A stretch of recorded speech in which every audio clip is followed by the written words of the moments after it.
team, j'espère que vous allez bien. J'avais envie de vous partager une mini-série que j'aime bien revoir de temps en temps.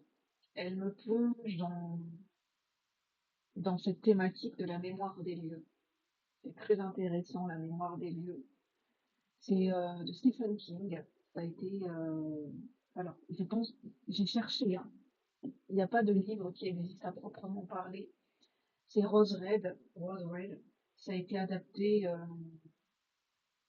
Enfin, Stephen King a écrit, je pense, mais ça a été directement, c'était une écriture qui était directement adaptable pour créer une mini-série et ça a été, voilà, ça a été réalisé après par, voilà, par un producteur. Et ça dure 4 heures quand même, hein. C'est une mini-série qui dure 4 heures. L'ambiance de cette série est très très bien faite. Alors ça met longtemps à se mettre en place. C'est un manoir qui est hanté. C'est une maison qui est vivante. C'est génial, c'est comment c'est retranscrit. On sent, je suis clairsentiente. Donc quand on est clairsentient, c'est génial parce qu'on arrive à se mettre dans l'ambiance du film, on arrive à se plonger, on arrive à ressentir ce que les personnages ressentent et on ressent vraiment l'angoisse. Jusque dans... Hier, j'ai voulu le regarder dans la nuit et j'ai dû éteindre parce que... alors c'est pas que j'ai peur dans le sens où, voilà, on va dire, ouais, t'as peur. Non, c'est pas, c'est que je ressens. C'est que je ressens l'ambiance du film et je ressentais au niveau du sternum et tout ça, il y avait une sorte de malaise. Donc j'ai préféré arrêter parce que après c'était compliqué de dormir la nuit et d'ailleurs ça a été compliqué de dormir cette nuit. À chaque fois que je veux regarder un film d'horreur, malheureusement, maintenant que je suis clairsentiente, je ressens très vite au niveau du corps et tout ça. Enfin, là, je suis en train de m'égarer. Mais en fait, ce film, il donne envie d'en savoir plus sur cette maison. Un manoir qui est situé dans une grande ville. On se demande ce qu'il fait là. En fait, ce manoir, il a été construit en plein Seattle euh, par un homme qui était un businessman, hein, qui tenait une entreprise, qui s'est marié avec une femme très jeune, John Ringbauer et Helen Ringbauer. Et en fait, la construction de la maison n'a jamais été terminée. Elle a duré très très longtemps. Et avant même que la maison soit terminée, qu'ils puissent entrer dans la maison, il y avait déjà des incidents. Il y avait des gens, des morts, des gens qui disparaissaient sur le chantier, des ouvriers. Il se passait des trucs bizarres, même avant. Et au fur et à mesure des années que la maison a été construite, bah, il s'est passé au fur et à mesure des choses bizarres. Un jour, je crois que la femme, Hélène Rimboueur, a donné naissance à deux enfants, un garçon et une fille. Je crois qu'un jour, alors je sais plus exactement ce que je suis en train de revoir, hein, cette mini-série. Je suis arrivée à 1h30. Il me reste encore 3 heures de mini-série. Je me souviens pas trop exactement. Il se passe beaucoup de choses hein, dans cette mini-série, pas beaucoup de choses. Mais à un moment donné, la petite fille disparaît. Je sais pas si on la retrouve tout de suite ou on la retrouve plus. C'est-à-dire qu'un jour, la petite fille, elle est en train de jouer avec dans une pièce et je crois qu'ils vont retrouver ses habits. Je sais plus exactement. Il faudrait revoir, mais on ne la retrouve plus. Et c'est la nounou en fait, qui s'appelle Soukina, qui est accusée. Je vais mettre sur pause, hein, je vais fermer la porte. Et donc, je disais, c'est la nounou qui s'appelle Soukina qui est accusée. Et en fait, régulièrement, ils donnent des réceptions et régulièrement, il y a des gens qui disparaissent en fait. On les retrouve jamais dans le manoir. Ou soit c'est des gens qui leur arrivent, comment dire, il y a le mari un jour qui tombe du haut du clocher, enfin du haut du toit, ou je sais plus, il y a une pièce, on ne sait pas ce qui s'est passé. Et il se passe vraiment des trucs bizarres dans cette maison en fait. Et en fait, ce qui est étrange, c'est que la maison, en fait, ils entendent régulièrement comme des murmures, comme des plaintes. La maison en fait, la maison, on a l'impression qu'elle est vivante en fait. On entend les murs qui grincent, on entend, enfin, je veux dire, on entend des pas. Il se passe des trucs dans la nuit. Euh, vous sentez que c'est le genre de maison où vous sentez que vous n'êtes pas tout seul, en fait. Et c'est pas tant, c'est une mémoire qui se rejoue. Donc ça, c'est quelque chose que j'ai appris, c'est que des fois, dans la mémoire des lieux, c'est bah, les murs emmagasinent la mémoire émotionnelle de ce qui s'y passe. Et donc, c'est pour ça qu'on a l'impression qu'on n'est pas tout seul des fois dans une maison, c'est parce que oui, des fois, il y a la mémoire, c'est la mémoire des lieux, la mémoire des murs, qui emmagasine, qui enregistre la mémoire cellulaire, en fait, enfin la mémoire émotionnelle, la mémoire énergétique de tout ce qui s'est passé dans un lieu et des personnes qui ont. Alors, si vous imaginez, s'il y a un lieu, il y a autant de personnes qui ont habité dans un lieu, ça enregistre la mémoire émotionnelle de chaque passage dans cette maison, en fait. C'est pour ça qu'on dit qu'il y a des maisons qui sont chargées énergétiquement, émotionnellement, c'est à cause de ça, en fait. Et comment dire? Et quand on est clairsentiente, j'ai déjà eu des expériences, on ressent la mémoire des lieux. J'ai déjà ressenti la mémoire de certains lieux, ça m'est arrivé de temps en temps. On est connecté quand on est clairsentient, on est connecté à la mémoire des objets, à la mémoire des lieux. Euh, on sent, on sent que c'est chargé. Euh, ça, voilà, c'est même très étrange. C'est comme si c'est un lieu qui se connecte à vous, à votre énergie en fait. C'est pour ça que cette mini-série, elle me marque en fait, parce que moi je suis très intéressée par la mémoire des lieux. C'est un sujet, ouais, c'est quelque chose qui m'intéresse, que j'ai envie de creuser, la mémoire des lieux. La mémoire des objets aussi, c'est quelque chose, à un moment donné, je me suis intéressée, c'est le fait de se connecter à la mémoire d'un objet en touchant un objet pour ressentir des choses à travers cet objet. Ça, c'est quelque chose que, à un moment donné, j'ai eu envie de faire. Et, euh, et en fait, ce qui est très étrange, c'est que dans cette maison, à un moment donné, ils font une séance de spiritisme. Je ne conseille pas de faire ça. Voilà, c'est dans le film, mais moi, voilà. Et à un moment donné, il se passe une manifestation et c'est comme si elle a reçu des consignes. La dame de maison, la maîtresse de maison a reçu des consignes de ne jamais s'arrêter de construire la maison.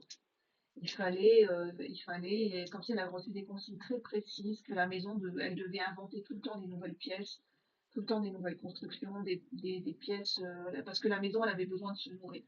Voilà, elle a besoin. Et donc, un jour, elle a disparu en 1950. On n'a jamais retrouvé. Pendant des années, elle a commencé. Un jour, elle a disparu brutalement. On l'a jamais retrouvée dans la maison. Et, euh, et en fait, ce qui est dans cette histoire, c'est qu'on raconte la maison s'est construite d'elle-même. La maison continue à grandir et chaque jour, il y avait des nouvelles pièces qui se construisaient. C'est le genre de maison, en fait, où vous rentrez dans la maison, la disposition des pièces a changé. Vous retrouvez jamais le sorti. C'est une maison, vous pouvez pas, c'est comme si c'était une maison, vous pouvez pas faire des plans. Parce que la maison, elle change de pièce elle-même, elle change de configuration, et il y a des nouvelles pièces qui se construisent à chaque fois. Donc en fait, ils font une estimation de combien il y a de pièces dans cette maison, mais ils en sont même pas sûrs en fait. Tellement il y a de pièces dans cette maison, c'est une maison vivante en fait. C'est une maison qui se nourrit d'elle-même, enfin, comme si elle avait besoin de. Ouais, c'est une mémoire émotionnelle vivante dans cette maison, quoi. Vous entendez des murmures, vous entendez des bruits de pas, vous entendez. C'est très bien retranscrit dans le film. Je trouve qu'on ressent très très bien. Et ce qui est très étrange, c'est que cette maison, on a l'impression que c'est une maison intelligente, enfin un manoir intelligent, parce que pour chaque personnage va leur arriver, ils vont disparaître au fur et à mesure, ils vont leur arriver des trucs, et ils entendent des voix. Ils entendent des murmures, ça vient directement, comme si la maison les connaissait. C'est comme s'ils entendent des murmures très précis de quelque chose qu'ils connaissent, ou le son d'une voix d'une personne qu'ils connaissent.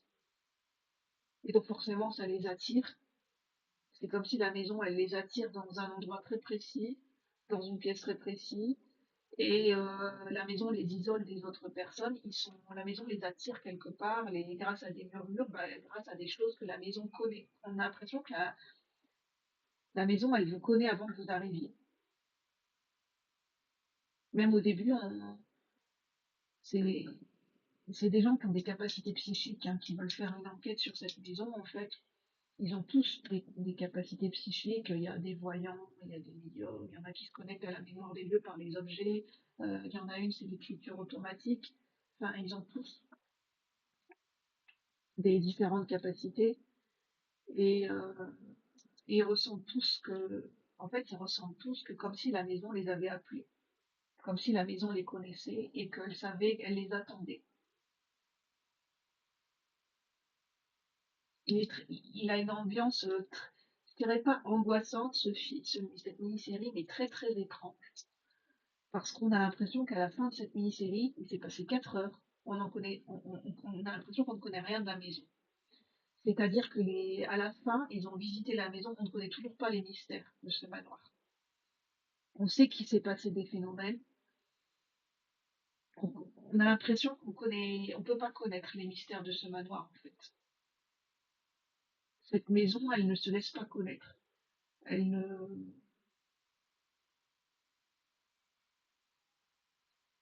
ouais, on a l'impression que ce manoir, c'est comme un passage, en fait. C'est un monde entre deux, en fait. C'est un passage. C'est, je sais plus si à un moment donné, j'ai un livre, le journal intime de Hélène Ringbauer, Ma vie à Rose Red. Je sais pas si à un moment donné ils en parlent, mais je crois que la maison, elle a été construite sur un endroit très spécifique. Euh, je crois que le manoir a été construit sur un ancien cimetière, en fait.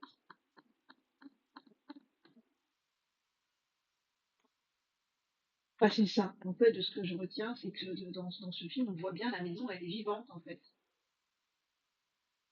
Vous avez les murs qui parlent, vous avez, c'est une maison intelligente. Mais, enfin, sauf que là, c'est pas de l'intelligence artificielle, mais la maison est vivante. Elle a emmagasiné toutes les mémoires émotionnelles, on sent que dans ce film, le manoir, il est chargé en énergie.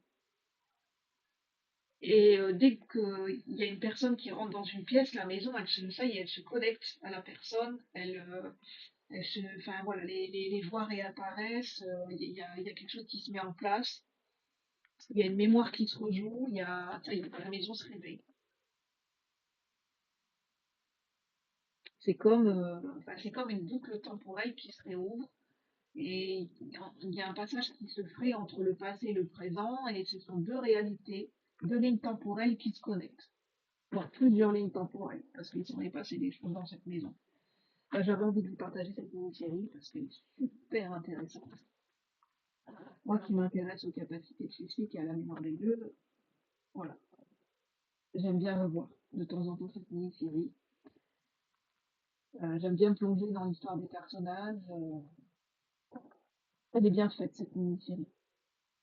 En même temps, voilà, je sais pourquoi j'aime bien, c'est une référence, hein, Stephen King, donc on sait qui l'a écrit, voilà, c'est Stephen King qui a imaginé cette histoire, donc on sait que, voilà, Stephen King, c'est une référence, hein, donc voilà, j'ai envie de vous partager cette mini-série. J'ai pas encore lu le livre, hein. C'est le journal intime de la maîtresse de maison, Hélène Ringbauer, qui raconte ce qui s'y passe dans cette maison. Elle consigne tout dans un journal intime de tout ce qu'elle vit, de tout ce qu'elle ressent dans cette maison, en fait. Et c'est reporté par la journaliste, enfin, à l'université de Joyce Riard, Riardon. En fait, c'est la professeure universitaire qui s'intéresse à tout ce qui est phénomènes paranormaux et à un moment donné qui va vouloir mener cette enquête dans ce manoir parce qu'elle est attirée dans ce manoir, hein, cette professeure. Et on voit même, c'est bien vu dans le film, elle est obnubilée par la maison en fait. Elle se rend pas compte que la maison a une emprise sur elle. Chaque personnage ne se rend pas compte que la maison a une emprise sur eux. Ils ont l'impression d'être venus eux-mêmes consciemment vers la maison et c'est la maison qui les a attirés en fait. Dès le début du film, on dit, en fait, même avant, ils ont déjà eu des signes, ils ont eu des signes, et comme quoi la maison les avait appelés. Enfin, la mémoire de ce lieu les a appelés. À un moment donné, ils sont déjà, avant même de rentrer dans dans ce manoir, ils sont déjà sous l'emprise de cette mémoire du lieu. C'est ça qui est intéressant. C'est des connexions qui se créent avant même de rencontrer quelqu'un ou avant même de rencontrer un lieu. Donc voilà. N'hésitez pas à me dire hein, si vous avez déjà vu cette mini-série, ce que vous en pensez. Peut-être que ça vous intéressera par curiosité d'aller voir cette mini-série. Il se peut que ça ne vous plaise pas, hein. Je pense que cette mini-série, le but c'est pas de faire non plus du sensationnel, mais voilà, moi je trouve qu'elle est pas mal cette mini-série. Si vous ne la connaissez pas, vous pouvez éventuellement aller la voir. Voilà. C'était juste un partage comme ça. Je vous souhaite une bonne journée, la team.